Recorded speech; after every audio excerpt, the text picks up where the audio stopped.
পদ্মা ব্যাংকের সাবেক চেয়ারম্যান চৌধুরী নাফিস শরাফত, তার স্ত্রী আঞ্জুমান আরা শহীদ ও ছেলে চৌধুরী রাহিফ সাফওয়ান শরাফতের বিপুল পরিমাণ স্থাবর সম্পত্তি জব্দের আদেশ দিয়েছেন আদালত। ২০ মে ঢাকা মহানগর জ্যেষ্ঠ বিশেষ জজ মোহাম্মদ জাকির হোসেন গালিবের আদালত এ আদেশ দেন।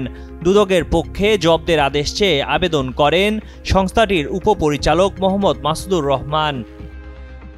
জব্দের আদেশ দেওয়া সম্পত্তির মধ্যে নাফিস শরাফতের নামে রয়েছে দেশের বিভিন্ন জায়গায় থাকা ৬টি ফ্ল্যাট ও একটি ফ্ল্যাটের অর্ধেক, একটি ২০ তলা ভবন সহ ২টি বাড়ি, ৪টি প্লট এবং ৪টি নাল ও চালা জমি।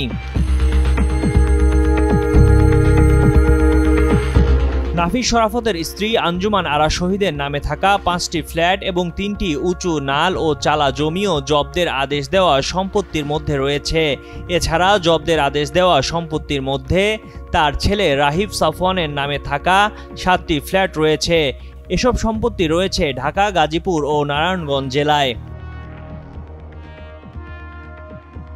টানা সপ্তমবারের মতো বেস্ট টিস্যু পেপার ব্র্যান্ড হিসেবে স্বীকৃতি পেয়েছে বসুন্ধরা টিস্যু। দুদকের আবেদনে বলা হয়, চৌধুরী নাফিস শরাফত ও অন্যান্যদের বিরুদ্ধে ঘুষ, দুর্নীতি, জালিয়াতি ও ক্ষমতার অপব্যবহার করে বিপুল পরিমাণ অর্থ আত্মসাৎ সহ মানি লন্ডারিংয়ের অভিযোগে অনুসন্ধান কার্যক্রম পরিচালনা করছে দুদক।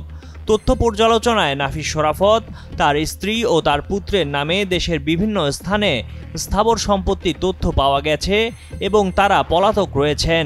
প্রাথমিকভাবে প্রাপ্ত স্থাবর সম্পত্তিসমূহ মানি লন্ডারিং প্রতিরোধ আইনে সম্পৃক্ত অপরাধ তথা দুর্নীতির মাধ্যমে জ্ঞাত আয় বহির্ভূত অর্জন করা হয়েছে মর্মে প্রাথমিকভাবে প্রতীয়মান হয়েছে বলে জানায় দুদক। দুদক আবেদনে বলে, তারা এসব সম্পত্তি হস্তান্তর, স্থানান্তর, বন্ধক বা বেহাত করার জন্য বিভিন্ন প্রচেষ্টা করছেন। সুষ্ঠু অনুসন্ধানের স্বার্থে অভিযোগের সাথে সংশ্লিষ্ট স্থাবর সম্পত্তি সমূহ অবিলম্বে জব্দ করা আবশ্যক বলেও আবেদনে বলে দুদক।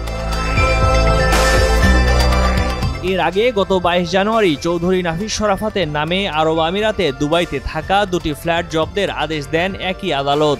তার আগে গত ৭ জানুয়ারি নাফিস শরাফত পরিবারের বাড়ি, জমি ও ১৮টি ফ্ল্যাট জব্দের আদেশ দেন আদালত।